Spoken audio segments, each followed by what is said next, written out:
Welcome to This Explainer. Today, we're tracking a journey that is absolutely iconic.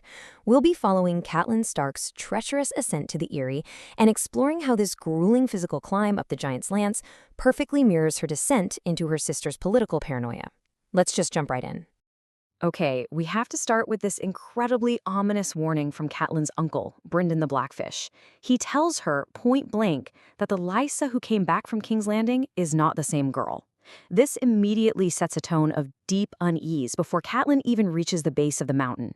You see, Catelyn is arriving expecting a warm family reunion, maybe a rational ally in her brewing conflict with the Lannisters, but her uncle, a man who has known both sisters since childhood, is throwing up a massive red flag right out of the gate. The key takeaway here, the sanctuary Catelyn thinks she's walking into simply doesn't exist anymore. And that feeling of unease actually begins the second she reaches the entrance to the Vale. Catelyn arrives at the Bloody Gate seeking refuge. She's just lost 6 brave men to vicious mountain clans on the high road, and she is desperate to find a secure haven for herself and her high-value captive. But the Bloody Gate is literally named for the dozen armies that have dashed themselves to pieces against its stoneworks during the Age of Heroes. With its twin watchtowers clinging to the rocky slopes and these silent faces watching from arrow slits, it's a distinctly hostile, militaristic welcome to a supposedly safe place. It's our first real clue that the Vale is locked down in fear. Now, consider the stark contrast between Catelyn's supposed prisoner, Tyrion Lannister, and his actual reality on the road. On paper, or at least when they first entered the mountains, he was a bound and helpless captive. But look at his reality now. He's a heavily armed traveler, he's confidently riding with a dirk in his belt, an axe strapped to his saddle, he's wearing a chainmail hauberk taken off a corpse, and he's palling around with the incredibly lethal sellsword Bronn. This perfectly captures Catelyn's growing, nagging doubt.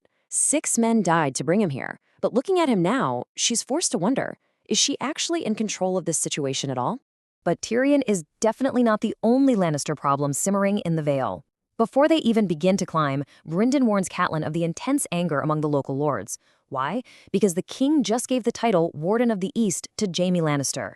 This is an ancient honor that the Arryn family had held for near 300 years, so handing it to the Kingslayer is a deep, calculated insult to the Lords of the Vale. This really matters because it means Catelyn is walking into a political powder keg where paranoia regarding the Lannisters is already at an absolute boiling point. So, the Vale is currently paralyzed by political chaos. You've got various factions bickering over who should actually be in charge. There are Nestor Royce's supporters, who believe he should just continue to rule as High Steward until the sickly 6-year-old Robert Arryn comes of age. Then you have a flock of ambitious suitors circling like crows, insisting Lysa must remarry quickly to secure the region. And finally, you have Lysa Arryn herself, who fully intends to rule alone and fiercely overprotect her son. A divided Vale cannot project strength, and this internal power struggle makes the whole region completely paralyzed. With this tense political stage set, Catelyn, Tyrion, and their party begin their night ascent up the mountain, and we really need to focus on this climb. We'll be exploring how this grueling physical journey up the colossal Giant's Lance perfectly mirrors Catelyn's chilling psychological descent into her sister's isolated mind. The geography and the psychology here are just inextricably linked. They're leaving the verdant, grounded reality of the valley floor and descending into a dark, cold, and entirely unforgiving sky. The actual route past the mountain's defenses is super structured, almost ritualistic. They start at the Gates of the Moon at the absolute base. Then, they take mules up to the first way castle, Stone. From there, it's higher still to Snow, and finally to the aptly named Sky. Each step brings them higher into dangerous, thin air, and further away from the rest of the world. It's a defense system designed entirely around total isolation. And the perils they face on this climb, they are genuinely terrifying.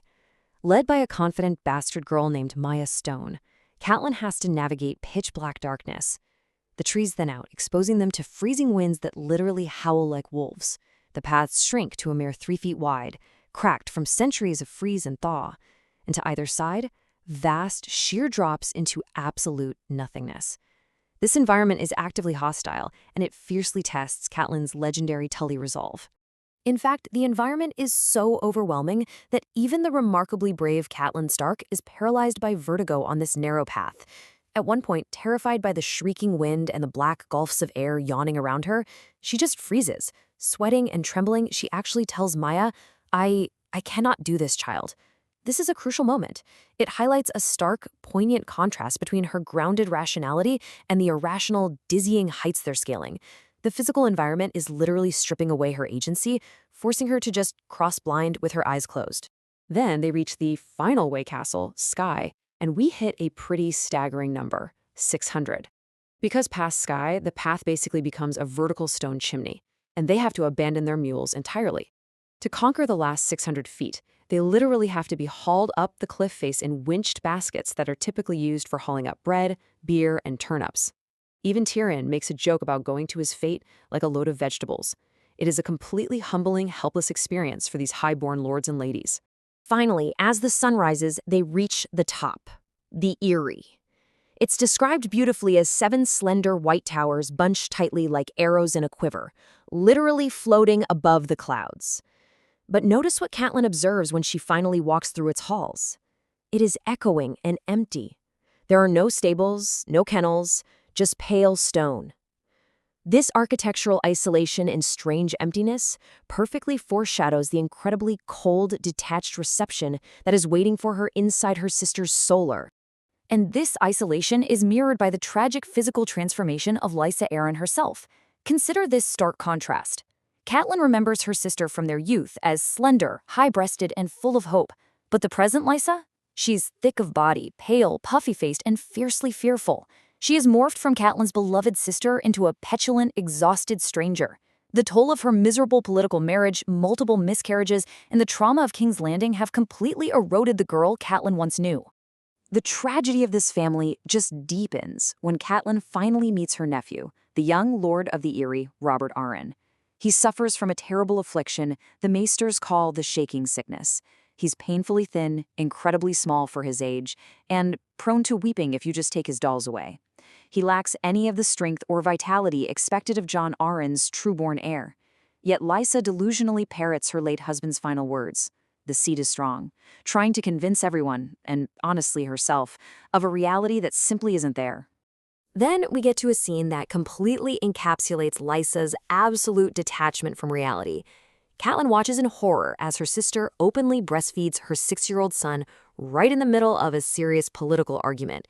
While Catelyn is desperately trying to discuss the looming Lannister threat and the impending war that's about to engulf their family, Lysa tells her to be quiet because she's scaring the baby. She completely ignores the geopolitical reality, entirely absorbed in this striking display of overprotection. Because Lysa has descended into full-blown, dangerous paranoia. She fled King's Landing like a thief in the night. She is furious, not grateful, but furious that Catelyn brought Tyrion, shouting that she brought the lion to her door. She flatly refuses to offer any military aid whatsoever, and perhaps most dangerously, she delusionally believes the Eyrie is 100% impregnable to any threat. As Catelyn rightly points out, no castle is impregnable, but Lysa just refuses to act rationally. She's retreated into a complete fantasy. So instead of finding justice for her attacked son, or even just a reliable, strategic ally for the coming war, Catelyn is met with the terrifying whims of a spoiled child. Young Robert looks at the captive Tyrion Lannister, asks if he's a bad man, and then makes this chilling demand to his mother. Make him fly. He wants to throw a living man out of the castle into a 600-foot drop, just for his own amusement.